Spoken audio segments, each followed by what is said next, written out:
الحمد لله نحمده ونستعينه ونستغفره ونعوذ بالله من شرور أنفسنا ومن سيئات أعمالنا من يهد الله فلا مضل له ومن يضلل فلا هادي له وأشهد أن لا إله إلا الله وحده لا شريك له وأشهد أن محمدا عبده ورسوله أرسله بالحق بشيرا ونذيرا أما بعد فأعوذ بالله من الشيطان الرجيم بسم الله الرحمن الرحيم يوم نقول لجهنم هل امتلأت وتقول هل من مزيد وأزلفت الجنة للمتقين غير بعيد هذا ما توعدون لكل أواب حفيظ من خشي الرحمن بالغيب وجاء بقلب منيب ادخلوها بسلام ذلك يوم الخلود لهم ما يشاءون فيها ولدينا مزيد وكم أهلكنا قبلهم من قرن هم أشد منهم بطشا فنقبوا في البلاد هل من محيص إن في ذلك لذكرى لمن كان له قلب أو ألقى السمع وهو شهيد ولقد خلقنا السماوات والأرض وما بينهما في 6 أيام وما مسنا من لغوب فاصبر على ما يقولون وسبح بحمد ربك قبل طلوع الشمس وقبل الغروب ومن الليل فسبحه وأدبار السجود واستمع يوم ينادي المناد من مكان قريب يوم يسمعون الصيحة بالحق ذلك يوم الخروج إنا نحن نحيي ونميت وإلينا المصير يوم تشقق الأرض عنهم صراعا ذلك حشر علينا يسير نحن أعلم بما يقولون وما أنت عليهم بجبار فذكر بالقرآن من يخاف وعيد وقال تبارك وتعالى أيضا أهم يقسمون رحمة ربك نحن قسمنا بينهم معيشتهم في الحياة الدنيا ورفعنا بعضهم فوق بعض درجات ليتخذ بعضهم بعضا سخريا ورحمة ربك خير مما يجمعون. بزرگان محترم، ملت اسلامیہ کے نوجوانوں اور پردہ نشین خواتین اسلام، اللہ رب الجلال ہم سب کا تنہا خالق، تنہا مالک اور ہم سبھی کا تنہا معبود برحق، ہر قسم کی تعریف و توصیف، ہر طرح کی حمد و ثنا، اور میری اور آپ سبھی حضرات اور خواتین کی ہر ایک عبادت، ہماری اور آپ کی ہر ایک ریاضت اور بندگی کا اکیلا اور تنہا مستحق رب ہے، معبود برحق ہے، جس کی بندگی میری اور آپ کی زندگی کا مقصد ہے، اور جس کی بندگی میں ہماری زندگی کا گزرنا ہمارا سب سے بڑا کمال، سب سے بڑا کارنامہ، اور دنیا و آخرت دونوں ہی جگہ پہ کامیابی اور کامرانی کی ضمانت ہے۔ درود و سلام ہو نبی آخر الزماں، پیارے نبی محمد صلی اللہ علیہ وسلم کے ذات گرامی پر، جنہیں اللہ تبارک و تعالیٰ نے اپنا آخری نبی و رسول بنا کر مبعوث فرمایا، جنہوں نے ہم اور آپ تک اللہ تبارک و تعالیٰ کا وہ دین پہنچایا، ہم اور آپ کو سکھایا، خود عمل کر کے ایک مثالی نمونہ پیش فرمایا، جو دین ہمیں ظاہر و باطن دونوں ہی اعتبار سے سنوارتا، نکھارتا ہے، اور ہمیں اس دنیا کے لیے ایک بہتر انسان بھی بناتا ہے، اور اللہ تعالیٰ کی بندگی کا صحیح راستہ ہم اور آپ کو سکھلاتا بتلاتا ہے۔ حاضرین جمعہ، خطبہ مسنونہ کے بعد میں نے آپ کے سامنے جو آیت کریمہ پڑھ کر سنائی، اس آیت میں اللہ تبارک و تعالیٰ نے اس دنیا کی ایک بہت بڑی سچائی کا تذکرہ فرمایا ہے، اور وہ سچائی یہ ہے کہ اللہ تعالیٰ نے اس دنیا میں سب لوگوں کو ایک جیسا نہیں بنایا ہے، اور اس دنیا میں ہر انسان جو مانگتا ہے اسے وہ نہیں ملتا ہے، کسی کو ملتا ہے کسی کو نہیں ملتا ہے، کسی کو کم ملتا ہے اور کسی کو اس کی چاہت سے زیادہ بڑھ کر بھی اللہ تعالیٰ دے دیتا ہے۔ اہم یقسمون رحمت ربک نحن قسمنا بینہم معیشتہم فی الحیات الدنیا۔ اللہ تعالیٰ نے یہ دنیا بانٹی ہے، تو اللہ تبارک و تعالیٰ نے یہاں دنیا میں یہ فرق رکھا ہے کہ کسی کو اونچا اور کسی کو اللہ تعالیٰ نے نیچا بنایا۔ ہر معاملے میں آپ دیکھ لیں لوگ ایک جیسے نہیں، اللہ نے سمجھ بوجھ ادا کی ہے، سب کی سمجھ ایک جیسی نہیں، کوئی بہت سمجھدار ہے تو کوئی بہت بھولا بھالا بھی ہے۔ مال میں اللہ نے سب کو ایک جیسا نہیں رکھا، کوئی مالدار ہے تو کوئی درمیانی حالت کا ہے تو کوئی فقیر ہے، کمزور حالت کا آدمی ہے۔ خاندانی حسب و نسب میں اللہ تعالیٰ نے ایک جیسا نہیں بنایا، کسی خاندان کو اللہ تعالیٰ نے عزت عطا کی، اللہ تعالیٰ نے بہت ساری خصوصیتوں سے مالا مال کیا، تو بہت سارے گھرانے ایسے بھی ہیں جن کو اللہ تعالیٰ نے یہ سب کچھ نہیں عطا فرمایا۔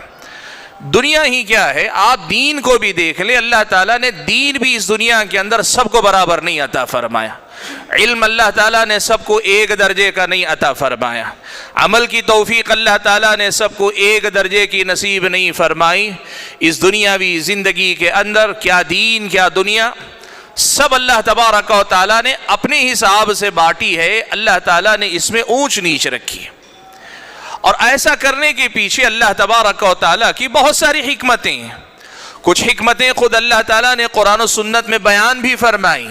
اور بہت ساری حکمتیں ایسی ہیں جن کا تذکرہ اللہ تبارک و تعالیٰ نے نہیں فرمایا، لیکن اللہ تعالیٰ کے ہر فعل میں، اللہ کے ہر فیصلے میں بے شمار حکمتیں پوشیدہ ہوتی ہیں جن کو کبھی ہم سمجھ پاتے ہیں اور اکثر نہیں سمجھ پاتے ہیں۔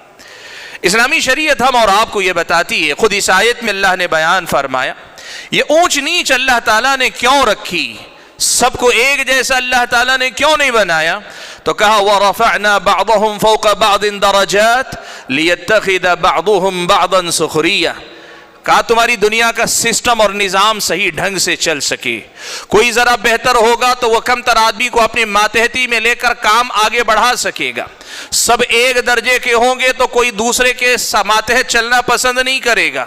ساری انگلیاں ہاتھ کی اگر ایک درجے کی ایک سائز کی ہو جائیں، ہاتھ سے ایک نوالا اٹھانا بھی آپ کے لیے مشکل ہو جائے گا۔ اللہ تعالیٰ کی حکمتیں اللہ تعالیٰ جانتا ہے، اس کے پیچھے اللہ نے بہت ساری حکمتیں رکھی۔ ایک تو یہی کہ تمہاری دنیا کا یہ نظام، یہ سسٹم چلتا رہے، جو بڑے ہیں چھوٹے ان کے ساتھ چلا کریں، جو سمجھدار ہیں ذرا کم سمجھ لوگ ان کی سمجھ سے فائدہ اٹھا کر ان کے مشورے سے دنیا میں زندگی گزارا کریں، جو علم والے ہیں وہ رہنمائی کریں، تو جن کو اللہ نے علم نہیں دیا یا کم دیا وہ لوگ علم والوں کی رہنمائی میں اللہ کی بندگی اور اس دنیا کے اندر زندگی گزاریں۔ اللہ نے یہ نظام بنایا کہ دنیا چل سکے۔ اور ایسی ہی ایک اور حکمت قرآن و سنت میں یہ بھی بتائی گئی ہے کہ یہ اونچ نیچ اللہ تعالیٰ نے اس لیے بھی بنائی ہے تاکہ اللہ تعالیٰ ہمیں ایک دوسرے کے ذریعے آزما سکے۔ اس دنیا کا ہر مالدار فقیر کے لیے آزمائش ہے، تو ہر فقیر مالدار کے لیے آزمائش ہے۔ ایک سمجھدار انسان اگر بھولے بھالے آدمی کے لیے آزمائش کا ذریعہ ہے، تو یہ بھولے بھالے لوگ عقل مند چالاک آدمی کے لیے بھی آزمائش ہیں کہ کون اس سے صحیح فائدہ اٹھاتا ہے اور کون اس میں اللہ تعالیٰ کی حکمت کو سمجھے بغیر اللہ تعالیٰ کی نافرمانی کے راستے کی طرف جاتا ہے۔ یہ اللہ تبارک و تعالیٰ کی حکمتوں میں سے بعض حکمتیں ہیں اللہ تعالیٰ کے بندوں۔ اسی لیے ایک مسلمان کی حیثیت سے جو ہم اور آپ کو کرنا چاہیے وہ یہ ہے کہ اللہ جہاں رکھے جیسا رکھے، اس دنیا کو حاصل کرنے کی کوشش کرو، پانے کی کوشش کرو، دین میں آگے بڑھنے کی کوشش کرو، اللہ کی بندگی میں آگے بڑھنے کی کوشش کرو، علم میں ترقی کرنے کی کوشش کرو، مال و دولت بھی اگر استطاعت ہے حق ادا کر سکتے ہو وہ بھی آگے بڑھ کر کمانے کی کوشش کرو، لیکن اللہ نے جو مقدر میں لکھ دیا اس سے ایک دانہ بڑھ کر نہیں لے سکتے، اس سے ایک حرف بڑھ کر سیکھ نہیں سکتے، اس سے ایک درجہ ایک قدم آگے زندگی میں نہیں بڑھ سکتے۔ اس لیے جو اللہ تعالیٰ دے دے تمہاری محنتوں کے بعد، تمہاری تدبیر کے بعد، تمہاری کوشش کے بعد، تمہارے جائز سارے راستوں کے بعد اللہ تعالیٰ جو دے دے، جہاں اللہ رکھے وہاں اللہ تعالیٰ کی بندگی کرنے والے بنو، اس پہ راضی رہو، اور اللہ تعالیٰ کی رضا اور خوشنودی مجھے کیسے حاصل کرنی ہے؟ مجھے دنیا کو بعد میں دیکھنا ہے، پہلے مجھے دیکھنا ہے کہ اللہ نے مجھے جس مقام پہ رکھا ہے اس مقام پہ رہتے ہوئے مجھے اللہ تعالیٰ کو کیسے راضی کرنا ہے، مجھ پر کیا ذمہ داری عائد ہوتی ہے، اس چیز کو سمجھ کر زندگی گزارنے کی کوشش کرو کہ یہ بندگی کا امتحان ہے، یہ اس دنیا کے اندر میری اور آپ کی آزمائش کا سفر ہے۔ اس دنیا کے اندر اللہ تعالیٰ جہاں بھی رکھتا ہے، چاہے دے کر آزمائے یا لے کر آزمائے، اللہ نواز کر آزمائے یا محروم رکھ کر آزمائے، دونوں جگہ پہ ہم اپنے آپ کو اللہ تعالیٰ کی آزمائش میں سمجھیں اور اللہ تعالیٰ کی بندگی کرنے والے بن جائیں۔ یہی اصل میں ہماری اور آپ کی زندگی میں ہونا چاہیے۔ لیکن یہ جو اونچ نیچ اللہ نے رکھی، چاہے دین کے اعتبار سے اونچ نیچ ہو یا دنیا کے اعتبار سے اونچ نیچ ہو، اللہ نے کہیں بھی فرق رکھا ہے۔ جو لوگ اللہ تعالیٰ کی حکمتوں کو نہیں سمجھتے یا اللہ تبارک و تعالیٰ کی اس اونچ نیچ کے پیچھے آزمائش کے اس مقصد کو نہیں سمجھتے، اکثر وہ لوگ ایسی غلطیاں کرتے جس کی وجہ سے ان کی آخرت بھی برباد ہوتی ہے اور دنیا کے اندر بھی وہ ایک مطمئن زندگی، پرسکون زندگی، ایک ایسی زندگی جس میں رضامندی ہو، دنیا سے خوشی ہو، اللہ سے رضامندی ہو، یہ زندگی ان کو نصیب نہیں ہو پاتی ہے۔ آج کے اس خطبے میں میں چاہتا ہوں کہ آپ حضرات و خواتین کے سامنے ایسی ہی دو بڑی خرابیوں کا تذکرہ کروں جو ہمارے اور آپ کے سماج میں جنم لیتی ہیں۔ یہ جو اونچ نیچ ہے، اس میں جن کو اللہ تبارک و تعالیٰ نوازتا ہے، چاہے کچھ بھی اللہ نے دیا ہو، دین میں اللہ نے اونچا بنایا ہو یا دنیا میں اللہ تعالیٰ نے اونچا بنایا ہو، عہدہ دیا، منصب دیا، شہرت دیا، مقام دیا، دولت دیا، اللہ نے نام دیا، یا پھر دین کے اعتبار سے اللہ نے علم دیا، عبادت کی توفیق دی، خدمتوں کا اللہ نے موقع دیا، جو بھی اللہ نے دیا، اللہ کی دین بہت ہے۔ اگر آدمی سوچے دیکھے تو اکثر ہوتا یہ ہے کہ جن کو اللہ تعالیٰ نوازتا ہے وہ احساس برتری کا شکار ہو جاتے ہیں۔ میں اونچا ہوں، میں بہتر ہوں، میں دوسروں کے مقابلے میں میرا لیول ذرا اونچا ہے۔ یہ احساس برتری آدمی کی خرابیوں کی بہت بڑی جڑ بن جاتی ہے، اور یہیں سے آدمی ایسی غلطیاں کرتا ہے جہاں وہ اللہ تعالیٰ کی ناراضگی کا شکار ہو جاتا ہے۔ یہیں سے آدمی اس مقام پہ پہنچتا ہے کہ وہ اپنے جیسے مسلمان بھائی کو تحقیر کی نظر سے دیکھنا، حقارت کی نظر سے دیکھنا، اس کو کمتر اور ذلیل سمجھنا، ان جذبات کا، ان منفی جذبات کا، ان غلط جذبات کا شکار ہو جاتا ہے۔ سبحان اللہ! دیکھو پیارے نبی صلی اللہ علیہ وسلم نے کتنی پیاری بات بتائی۔ اللہ کے نبی نے فرمایا بِحَسْبِ امْرِئٍ مِّنَ الشَّرِّ أَن يَحْقِرَ أَخَاهُ الْمُسْلِمِ، آدمی کے برا ہونے کے لیے اتنی بات بھی کافی ہے کہ وہ اپنے مسلمان بھائی کو حقارت کی نظر سے دیکھے، اپنے مسلمان بھائی کو حقیر اور کمتر سمجھے۔ آج آپ بتاؤ کیا ہمارا اور آپ کا نفس اس کا شکار نہیں ہوتا؟ کسی بھی حیثیت سے ہم دوسروں کے مقابلے میں اپنے کو ذرا اچھا، ذرا اونچا، ذرا برتر دیکھتے ہیں، دوسروں کو دیکھنے والی نظر بدل جاتی، ہمارا نظریہ بدل جاتا ہے، ہمارا سلوک بدل جاتا ہے، بات کرنے کا لب و لہجہ بدل جاتا ہے، اور لوگوں کے ساتھ معاملہ کرنے کے طریقے بدل جاتے ہیں۔ سب مسلمان ہیں، اسلام ہے، دینداری ہے، لوگوں کو سب کو احترام کی نظر سے دیکھو، فرق مراتب اپنی جگہ، جس جگہ جن کو اونچا رکھنا ہے وہاں رکھو، لیکن جو کمتر ہے ان کو نیچا نہ دکھاؤ، ان کو کمتر نہ سمجھو، اسلامی شریعت کی اس تعلیم کو دیکھو۔ لیکن ہوتا ہے آدمی احساس برتری کا شکار ہوتا ہے، لوگوں کی توہین کرنے میں اسے ذرا برابر احساس نہیں ہوتا۔ ہماری زبانوں سے نکلنے والے کتنے ایسے جملے ہیں جو بیسیوں لوگوں کے سینوں کو چھل نکل دیتے ہیں۔ ہماری زبان سے نکلنے والے کتنے ایسے احساس برتری کے جملے ہیں جو لوگوں کا جینا حرام کر دیتے ہیں۔ اللہ کے بندو، یہ آزمائش ہے اللہ تعالیٰ کی، اسے پہچانو۔ اللہ نے اونچا بنایا، تم گرچہ سمجھتے ہوگے یہ میری محنت ہے، میری سمجھداری تمہاری ہے، لیکن دیکھو تمہاری طرح محنت کرنے والے دنیا میں اور بھی ہیں جن کو اللہ نے وہ نہیں دیا جو تمہیں دیا ہے۔ اس لیے کبھی یہ مت سمجھنا کہ انما اوتیتہ علی علم عندی، میرے علم، میری صلاحیت، میری قابلیت کے بل پہ مجھے ملا ہے، اس غلط فہمی کا کبھی شکار مت رہنا۔ وہ اللہ ہے جو تمہاری محنتوں کے بعد محنتوں کو نتیجے تک پہنچاتا ہے۔ یہی احساس برتری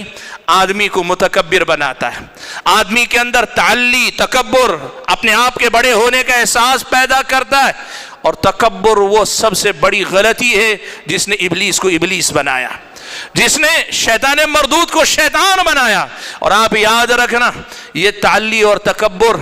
ابتدا اس کی آپس میں احساس برتری سے ہوتی ہے۔ اللہ حفاظت فرمائے اگر یہ تکبر قابو میں نہ آیا تو کل اسی تکبر کی آڑ میں آدمی کفر کے دروازے پہ دستک دیتا۔ اللہ کے بندو،